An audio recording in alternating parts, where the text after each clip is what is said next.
What's going on, everybody? The Obsession Podcast back at you. I'm Mike Stadler. I'm Carl Bethke. What's going on, Carl? Well, it's a cloudy, rainy day here in southern Wisconsin, Mike. Yeah, about 80 yesterday. Man, cold and rain. 40 today. Welcome to Wisconsin. Snow tonight. Snow. And that's not a lie. No, that's not. Mid-April. Yep. Getting it done. Yeah, you know it. I got a debate question here, Mike. Nice. Yep. They're my favorite. Yep. And you know this guy. Scott listens to us a lot. Yep. Took a really nice 4.5-year-old buck last year on his property. He did. His wife took a deer, too. Yes, she did.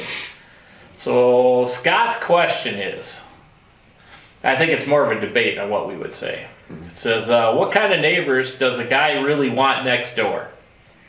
A trophy hunter that shoots bucks that are 4.5 years old or older, or a hunter that does QDM, only shoots bucks 3.5 years and older, but overpressures his land, maybe by access or overhunting his small parcel. Scott says he wants the guy that overhunts his property. I was going to say, I don't mind that. Because they're going to push deer. Yeah, well, there's a couple ways to look at that. I know. Yeah. Here's how I look at it. To me, both of those are a good advantage. Yeah. Either way. There's advantages to both, and you can look at it a couple different ways. For me, I look at, if I have a quality deer manager and he's the only one hunting his property and it's right next door to mine and he's not shooting anything unless it's a buck 4.5 years or older, that actually gives me more options. Because he's only going to take 1 buck a year off his property, number one. With a bow. Maybe one with a gun too. I don't know, so 2 bucks a year. Here in Wisconsin. He's a smart hunter, so that's probably pretty good because then he's not overpressuring the accesses that are next to my property, because we're probably both accessing on the property lines, So remember this, in Wisconsin, most of us own small parcels. So if your neighbor's overpressuring his deer, he's overpressuring your deer too. So that's how I look at it. Me personally, I'd probably, if I had a choice, I'd take the guy who doesn't overpressure. Because he's pressuring the same deer I'm hunting also, which keeps them a little wound up and on alert. Because we all have small parcels. Now, it sounds to me like you think the opposite. Maybe. Or a little bit of both. A little bit of both. So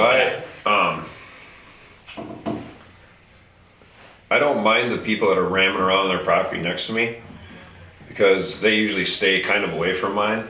Mm-hmm. And the areas I set up for the deer to be in are on the opposite ends of where they are. Mm-hmm. Or I try to be, for the most part. Which you can, because you have a lot of open field. Which I can. That's the benefit I have right here. That is correct. That's the benefit. Not that that's going to happen everywhere, but on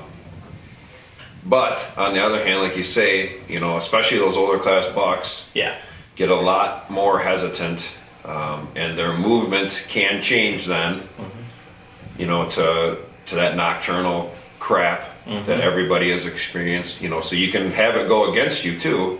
Yeah. Obviously, we've talked the QDM thing a million times. I mean, I would love to be surrounded by an actual QDM. Yeah, it'd be phenomenal. Yeah, I mean, everybody around me. Yep. And I'll just own my 40 in the middle. I'm good with that. Oh yeah. Because they're going to take does out. Yep. They're going to shoot inferior bucks. Yep. And you're going to get a lower class deer. I mean, you can't go wrong.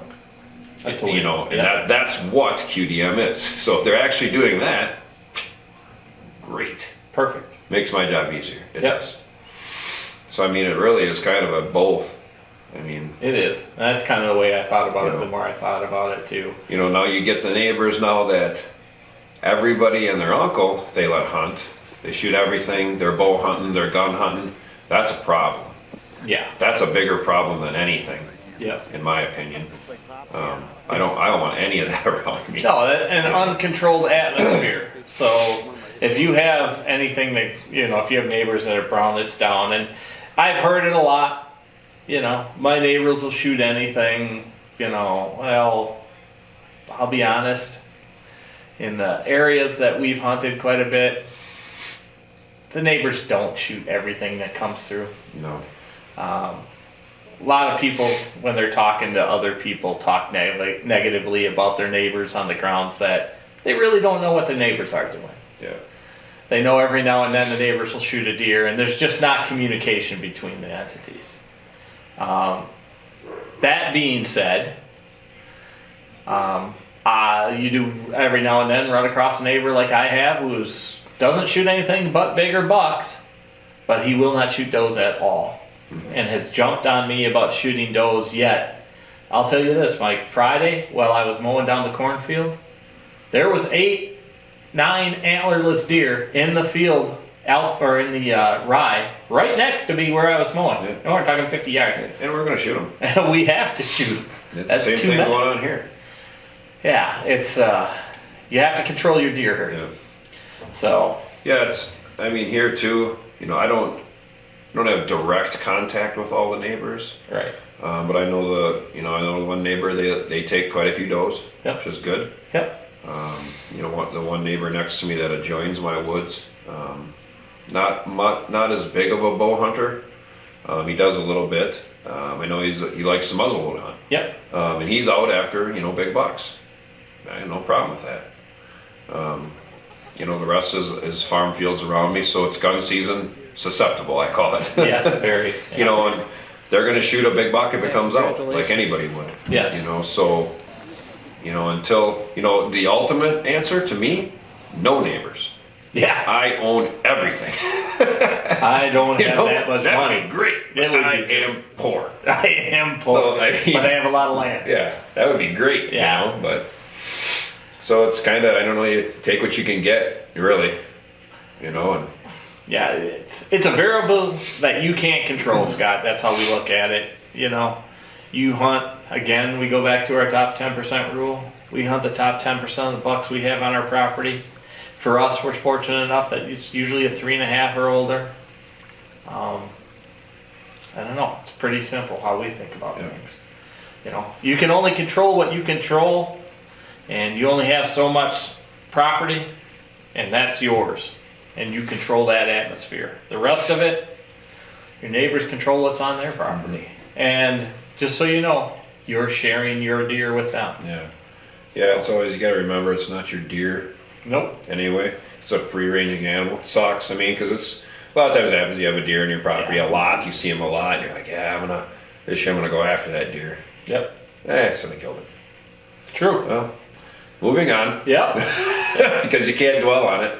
Season's too short, and you run out of time quick. And it does suck, And it, you got to think of it the other way too, because maybe that animal that you're seeing on your property for 3 years, 4 years, he's probably on another property the same way. Oh yeah. And maybe the other guy's watching him and thinking, I'm going after that deer, and you kill him. Oh yeah. So a lot of people don't think of it that way. Like, I don't know, I'm not in a competition. No. So I want to try to take an animal, obviously, and the only other person I worry about taking an animal is you. Yeah. So well, that's what I worry ways. about. Yep. But just kind of think of it that way, and try to control what you can control and do what you want to do, and obviously, as far as Scott goes, he is, he's smart. He's usually taking down good deer. Yeah. So what you're doing is working. Yeah. Yeah. Everything you're doing down there, Scott, from what we've seen and all the information you shared with us, you're doing a really good job. Wife's getting in on the game now, so yeah, it's important to do that. keep it going. Yeah. Yeah, if you shoot another 4.5-year-old this year, I'm starting to get jealous. All right. Putting my stand up over there. That's right. We're moving in. We're buying the neighbor's Remember? property, Scott. Remember when you said it? No, Yeah. I don't remember either. We appreciate you guys listening. That's kind of a small debate we have on it, kind of what we think about it, Scott. So let us know what you think. Give us a call back or text us back or comment like you normally do. We appreciate it. Any of you other guys have statements or comments you want to put in on what Scott's question was about? Let us know what you think you want for neighbors. Agree, disagree. We like to hear everybody's response. That's what keeps us going. So be sure to check us out on Google Podcasts, iHeart, Apple, Spotify, now Amazon Podcasts. RSS.com. And if you want to subscribe to the channel, hit the Reaper in the lower right hand corner. We appreciate that. Like and share, baby. Yeah, buddy. Later.